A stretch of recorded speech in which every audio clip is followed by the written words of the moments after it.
The Tempest, Part 4.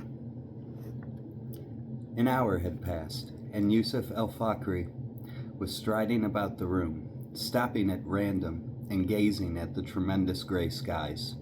I remained silent, reflecting upon the strange unison of joy and sorrow in his solitary life.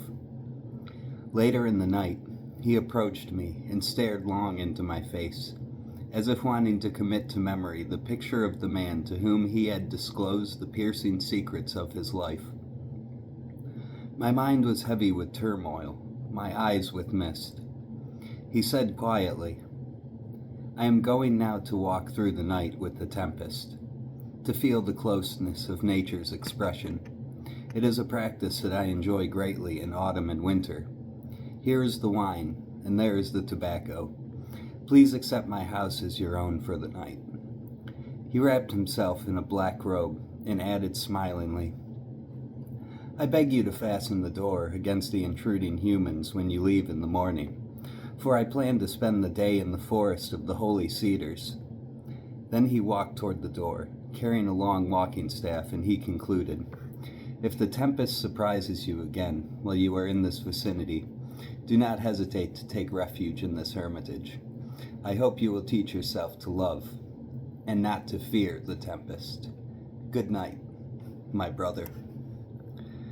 He opened the door and walked out with his head high into the dark. I stood at the door to see which course he had taken, but he had disappeared from view.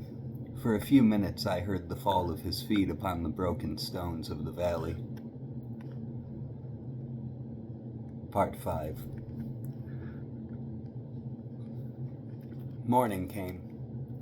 After a night of deep thought, and the tempest had passed away, while the sky was clear and the mountains and the plains were reveling in the sun's warm rays. On my way back to the city, I felt that spiritual awakening of which Yusuf el-Fakhri had spoken, and it was raging throughout every fiber of my being. I felt that my shivering must be visible, and when I calmed, all about me was beauty and perfection. As soon as I reached the noisome people and heard their voices and saw their deeds, I stopped and said within myself, "Yes, the spiritual awakening is the most essential thing in man's life, and it is the sole purpose of being.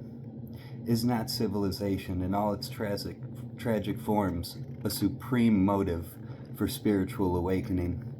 Then how can we deny existing matter while its very existence is unwavering proof of its conformability into the intended fitness? The present civilization may possess a vanishing purpose, but the eternal law has offered to that purpose a ladder whose steps can lead to a free substance." I never saw Yusuf el-Fakhri again, for through my endeavors to attend the ills of civilization, life had expelled me from North Lebanon in late autumn of that same year, and I was required to live in exile in a distant country whose tempests are domestic. And leading a hermit's life in that country is a sort of glorious madness, for its society, too, is ailing. The end.